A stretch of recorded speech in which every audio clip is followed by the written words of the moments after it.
Assalamualaikum warahmatullahi wabarakatuh. Assalamualaikum warahmatullahi wabarakatuh. Selamat siang anak-anak. Waalaikumsalam. Siang, Pak. Kok pada lemas kan semuanya itu gimana? Pak, sudah siang, Pak. Mau istirahat. Oke.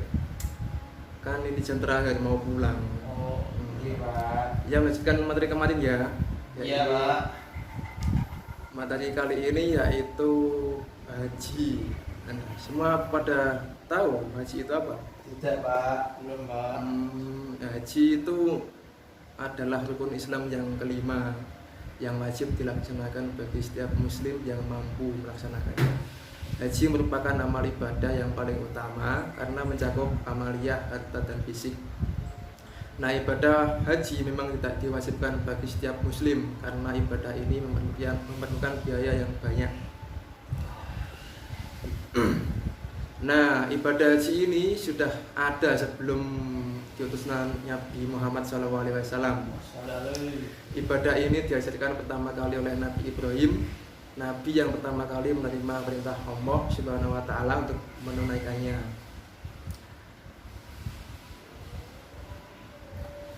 Nah, akan tetapi sebagian dari rangkaian ibadah haji pada masa Nabi Ibrahim, pada masa-masa itu berubah oleh sebagian kelompok manusia yang tidak bertanggung jawab, sehingga pelaksanaannya tidak sesuai dengan apa yang diajarkan oleh Nabi Ibrahim. Nah, kemudian Allah memerintahkan Nabi Muhammad SAW untuk menyempurnakan ibadah tersebut agar sesuai dengan ajarannya yang semula. Nah, ibadah ini baru diwajibkan kembali pada umat Nabi Muhammad SAW pada tahun ke-6 Hijriah. Nah, ada yang juga menyebutkan pada tahun 3 ataupun 5 Hijriah. Banyak sebenarnya ya. Meskipun sudah diwajibkan, namun pada tahun tersebut Nabi dan para sahabat belum bisa melaksanakan ibadah haji karena pada waktu itu kota Mekah masih dalam kekuasaan oleh bangsa Quraisy, oleh orang-orang kafir. Setelah Rasulullah SAW menguasai kota Mekah pada tanggal 12 Ramadan tahun ke-8 Hijriah, beliau berkesempatan untuk menunaikannya dengan para umatnya. Akan tetapi karena lebih mengutamakan hal penting yang harus beliau utamakan, pada tahun ini beliau dan para sahabat menundanya. Nah, pada tahun ke-10 Hijriah, Rasulullah bersama para sahabat menunaikan ibadah haji. Tahun berikutnya Nabi tidak bisa menunaikan ibadah haji karena beliau telah wafat. Selanjutnya hukum dan dalil haji. Mengerjakan ibadah haji hukumnya fardu ain sekali seumur hidup bagi setiap muslim yang telah mukallaf dan mampu melaksanakannya.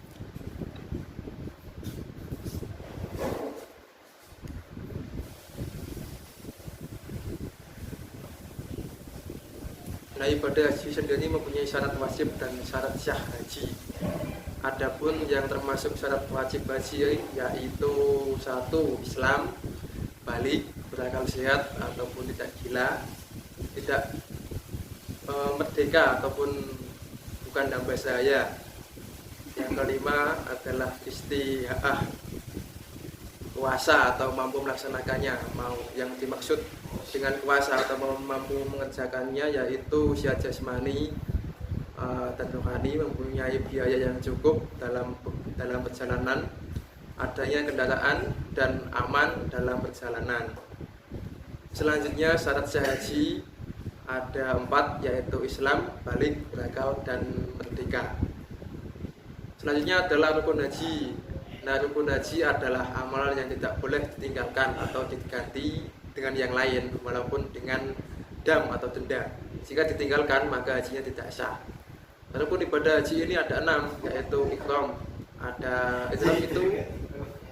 Ihram adalah berniat mengerjakan ibadah haji atau umrah yang ditandai dengan mengenakan pakaian ihram yang berwarna putih dan tidak berjahit bagi laki-laki. Nah, ihram ini wajib dimulai sesuai mikotnya, baik mikot zamani maupun makani, dengan syarat-syarat tertentu.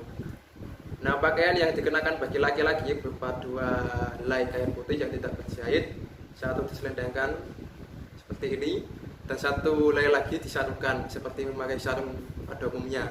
Sedangkan bagi perempuan berupa pakaian yang tertutup seluruh tubuh kecuali wajah dan kedua telapak tangan.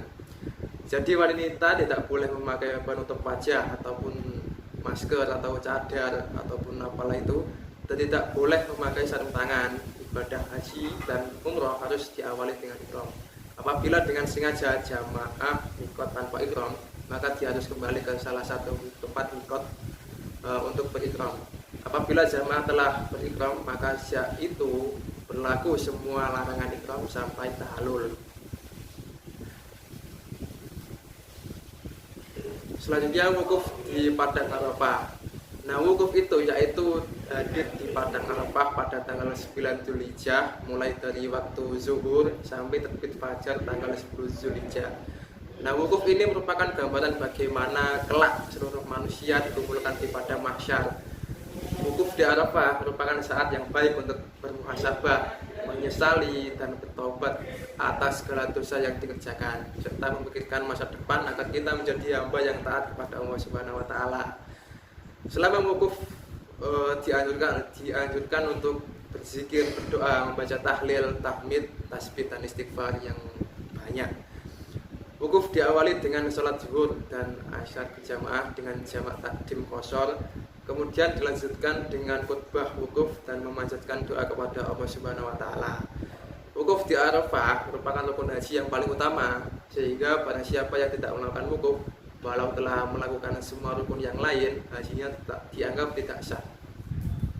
Nah, contohnya seperti ini: tepuk jari 1 tutut, tepuk jari 2 wawa, tepuk jari 3 gangat, tepuk jari 4 pat, tepuk jari 5 mama, bertepuk semua, duduk yang rapi dan mulai berdoa. Kayak gitu ya anak-anak ya. Ayo kita mulai sama-sama. Selepas itu langsung berdoa, nanti langsung pulang. Gitu ya. Ayo 1 2 3. Tepuk jari 1 tutut, tepuk jari 2 wawa, tepuk jari 3 kakak, tepuk jari 4 pat, tepuk jari 5 mama, bertepuk semua, duduk yang rapi dan mulai berdoa. Ayo kita mulai berdoa bersama-sama. Allahumma arinal haqqo haqqo warzuqna tibaa wa arinal batila batila warzuqna ijtinaba. Amin ya rabbal alamin. Ya, terima kasih atas waktunya. Sekian dari saya. Assalamualaikum warahmatullahi wabarakatuh. Pulang nanti di jalan, hati-hati ya anak-anak ya. Bapak.